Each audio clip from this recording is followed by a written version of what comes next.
Hello friends, welcome back to Examopedia. आज का ये एडिटोरियल पेंशन के बारे में है। लेकिन रुकिए, जब भी हम पेंशन शब्द सुनते हैं हमारे दिमाग में तुरंत सरकारी नौकरी और सरकारी बाबू की इमेज आती है।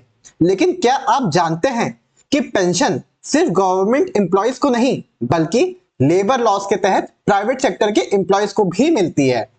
जो पेंशन एक एम्प्लॉय के लिए रिटायरमेंट सिक्योरिटी है, क्या वही पेंशन गवर्नमेंट और एम्प्लॉयर के लिए एक फाइनेंशियल बर्डन है? आज इसी टॉपिक के ऊपर डिटेल में एनालिसिस करेंगे।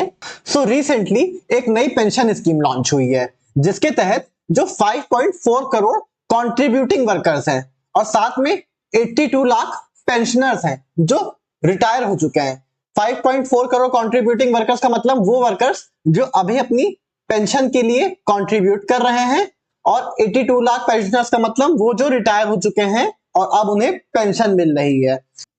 इस पॉलिसी में कोई भी चेंज एक बहुत बड़ा इंपैक्ट डालेगा रिटायरमेंट सिक्योरिटी के ऊपर।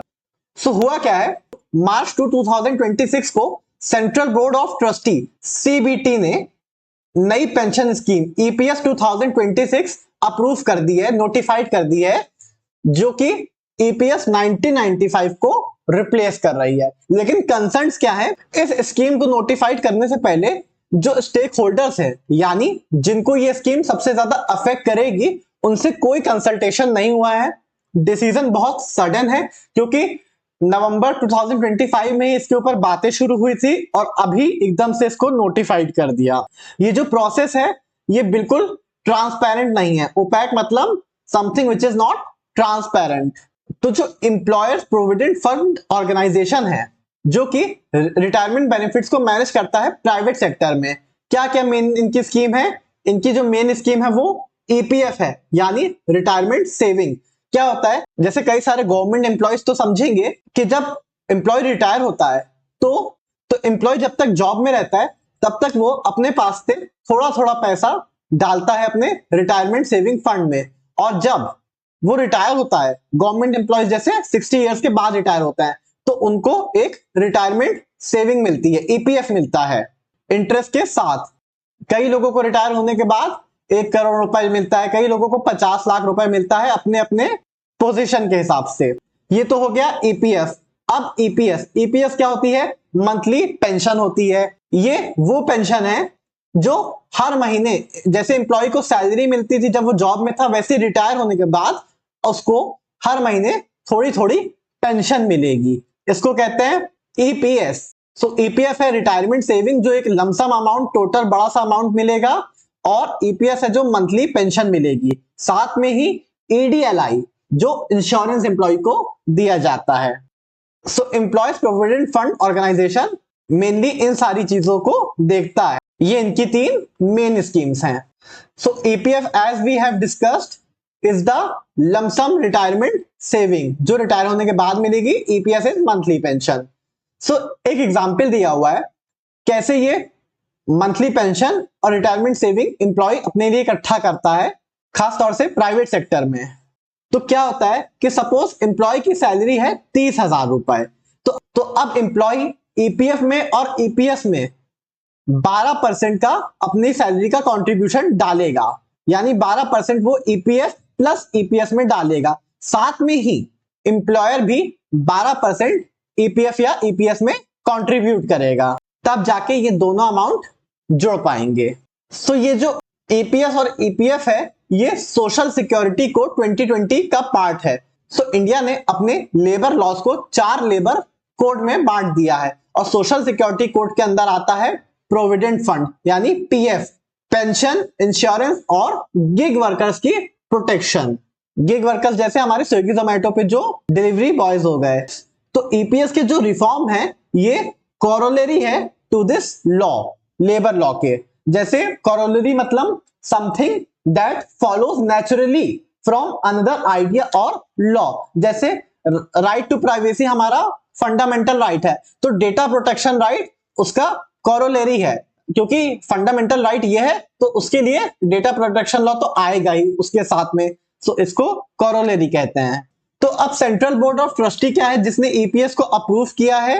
It is the highest decision making body of EPFO, employee provident fund organisation. इसके अंदर कौन कौन है? गवर्नमेंट ऑफिशियल्स हैं, एम्प्लॉयर रिप्रेजेंटेटिव्स हैं और एम्प्लॉय भी हैं। क्या हुआ था, एडिटोरियल कह रहा है कि बीते कुछ सालों में जो भी गवर्नमेंट की स्कीम्स कंट्रोवर्शियल थी, उसमें जो सबसे ज्यादा कंट्रोवर्शियल स्कीम थी वो है ईपीएस 1995, जो इससे पहले था। अब तो ये रिप्लेस हुआ है, ये पहले वाले की बात हो रही है। ये इतना हेडलाइंस में क्यों थी? क्योंकि इसके ऊपर बहुत सारे लिटिगेशन चल रहे थे। लिटिगेशन मतलब लीगल डिस्प्यूट्स इन कोर्ट, इसीलिए ये बहुत ज्यादा लाइमलाइट में थी। डिस्प्यूट्स क्या थे?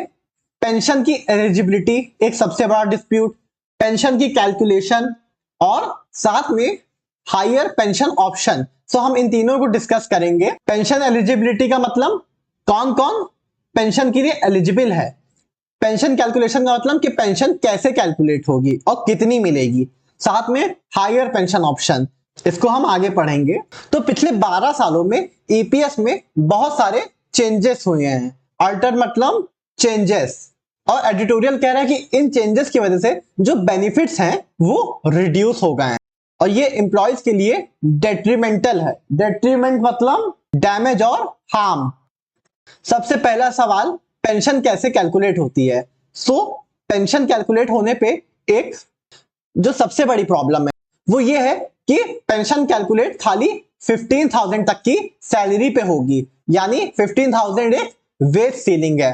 सपोज किसी की सैलरी 40,000 है, लेकिन उसकी जो पेंशन है वो उसी हिसाब से कैलकुलेट करी जाएगी जैसे उसकी पेंशन 15,000 हो। जिनकी 15,000 है उनका तो ठीक है, पर जिनकी ज्यादा सैलरी है जैसे 40,000 है, उनकी पेंशन को भी 15,000 ही मान लिया जाएगा। जैसे सपोज 12% मिलना है 40,000 का पेंशन में, 40,000 का 12% कितना हुआ? 4,800 रुपए। और यही अगर हमें 12% मिलेगा पेंशन में 15,000 का, तो वो कितना हुआ? सिर्फ 1,800 रुपए। तो जब हमारी सैलरी ज्यादा है तो पेंशन उसी हिसाब से कैलकुलेट होनी चाहिए कि हम किस पोस्ट में थे, ना कि 15,000 के हिसाब से जो कि हमारी सैलरी भी नहीं है। अगर 40,000 के हिसाब से होगी और 12% पेंशन मिलनी होगी तो 4,800 रुपए मिलेंगे, लेकिन अगर 15,000 के हिसाब से दिया जाएगा तो सिर्फ 1,800 रुपए होंगे। साथ में जो नई ईपीएस स्कीम है, इसने एक मेजर चेंज किया है जो कि है पेंशन कैलकुलेशन चेंज, कि मतलब पेंशन कैसे काउंट होगी। एक तो 15,000 की बेस सीलिंग है ही कि जिसकी सैलरी 1 लाख भी है वो 15,000 के हिसाब से पेंशन मिलेगी, और जिसकी सैलरी 15,000 है तो 15,000 तो मिलेगी ही। लेकिन पेंशन कैलकुलेशन क्या चेंज करती है? वो अमाउंट जिस पे परसेंटेज निकाला जाएगा। पहले क्या था, एवरेज 12 महीने की जो सैलरी होती है उस पे पेंशन जोड़ी जाती थी। तो आप जानते हैं कि यूजुअली कोई भी एम्प्लॉय स्टार्टिंग में तो कम ही पैसे पे ज्वाइन करता है, छोटी पोस्ट पर ही ज्वाइन करता है, ग्रो करते करते रिटायरमेंट तक वो काफी बड़ी पोजीशन तक पहुंच जाता है और अपने पीक पे पहुंच जाता है। तो उसके लास्ट के 1 साल की जो एवरेज सैलरी है उसी के ऊपर पेंशन काउंट होती थी पहले। लेकिन अब जो चेंज लाया गया है उस पे एवरेज सैलरी को 60 महीने कर दिया गया है, यानी 5 साल। तो अब आपकी जो लास्ट के साल में हाईएस्ट सैलरी होती थी उसके ऊपर पेंशन ना जुड़ के एवरेज जो लास्ट के 5 साल है, क्योंकि लास्ट के 5 साल यानी सपोज 60 में रिटायरमेंट है तो 55 पे इंसान अपने पीक पे नहीं पहुंचा होता है, हो सकता है उसका बेस्ट प्रमोशन हो 58 पे 59 पे, ऐसे ही होता है सभी जगह। तो अब एवरेज सैलरी 60 महीनों पे गिनी जाएगी, यानी 5 साल में। और इसको क्यों किया गया? ताकि पेंशन को कम किया जा सके। 12 महीने में करते तो ज्यादा पेंशन देनी पड़ती, अब 5 साल का एवरेज लेंगे तो कम पेंशन देनी पड़ेगी। पेंशन को घटा दिया। जो वर्कर्स हैं उनके पास पहले अनरिस्ट्रिक्टेड हायर पेंशन ऑप्शन था। इसकी दो चीज है, एक तो जितना वो अपनी नौकरी के टाइम कंट्रीब्यूट कर सकते थे उन्हें उतनी इजाजत थी, कोई रेस्ट्रिक्शन नहीं था, वो जितना चाहे पीएफ में अपने डाल सकते हैं पैसा अपनी नौकरी के टाइम पे सैलरी से। लेकिन फिर क्या हुआ, गवर्नमेंट ने एक स्कीम में चेंज लाया कि जो लोग 2014 के बाद 1 साल के अंदर अनरिस्ट्रिक्टेड हायर पेंशन के लिए अप्लाई कर देंगे, खाली वही इस चीज का बेनिफिट उठा सकते हैं, यानी ज्यादा पेंशन में कंट्रीब्यूट कर सकते हैं और ज्यादा पेंशन पा सकते हैं। हालांकि सुप्रीम कोर्ट ने 2022 में इंटरवीन किया और कहा कि ऐसा नहीं है कि जो लोग 1 साल के अंदर इस ऑप्शन को यूज कर लिया वही बेनिफिट पा सकते हैं। जितने भी 2014 के बाद के रिटायरीज हैं उनको ये ऑप्शन अलाउड किया जाएगा। हालांकि क्योंकि कानून 2014 में आया तो pre 2014 retirees were largely left in the lurch. Left in the lurch मतलब अबैंडन्ड और इग्नोर। जो 2014 के पहले वाले उनका कोई नहीं कुछ सोचा गया। अभी बात करते हैं ईपीएस 2026 के चेंजेस की। तो इसमें सबसे बड़ी प्रॉब्लम है कि जो हायर पेंशन ऑप्शन था उसको अब हटा ही दिया गया है, ना 2014 के बाद ना पहले। अथॉरिटीज ने कहा कि ये ऑब्सोलीट है। ऑब्सोलीट मतलब आउटडेटेड और नो लॉन्गर यूजफुल। साथ में ही ये तो चेंजेस करे कि जो जरूरी चीजें थी उनको हटा दिया पेंशन का बर्डन कम करने के लिए। लेकिन ये जो 15,000 की सीलिंग है जो 1995 में डिसाइड हुई थी कि पेंशन 15,000 रुपए में ही जुड़ेगी, कैलकुलेट होगी, उसको अभी तक नहीं चेंज किया गया। 15-20 साल हो गए, 25 साल हो गए, इतने सारे चेंजेस आ गए, लेकिन ये चेंज को नहीं लाया गया क्योंकि इससे पेंशन बढ़ जाएगी। मिनिमम पेंशन जो है कितनी देनी पड़ेगी? 1,000 रुपए। अगर किसी की मिनिमम पेंशन 1,000 रुपए है तो क्या उसके पास कोई भी किसी भी तरह की सिक्योरिटी है? 1,000 रुपए मंथ में वो क्या ही कर लेगा? सिलेंडर भी 900 रुपए का आता है। सो एडिटोरियल जो है इस पॉलिसी को क्रिटिसाइज करता है, कहता है कि ये पेंशन का बर्डन रिड्यूस करने के लिए है instead of expanding social security. हर एम्प्लॉय की पेंशन एक सिक्योरिटी होती है।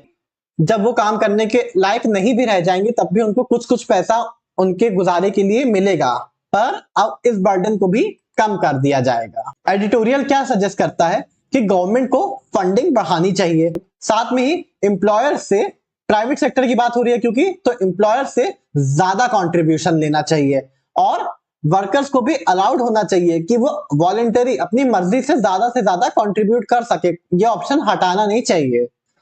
ये कुछ वर्ड्स हैं जो इस एडिटोरियल में यूज हुए हैं। वोकैब है कोरोलरी मतलब नेचुरल कॉन्सिक्वेंसेस, नोटिफाइड मतलब ऑफिशियली अनाउंस्ड और इम्प्लीमेंटेड, लिटिगेशन मतलब legal dispute in the court, detrimental मतलब डैमेज और harm, left in the lurch is abandoned और इग्नोर्ड, ऑब्सोलीट मतलब आउटडेटेड और नो लॉन्गर यूजफुल, ओपैक मतलब not transparent, something which is hidden.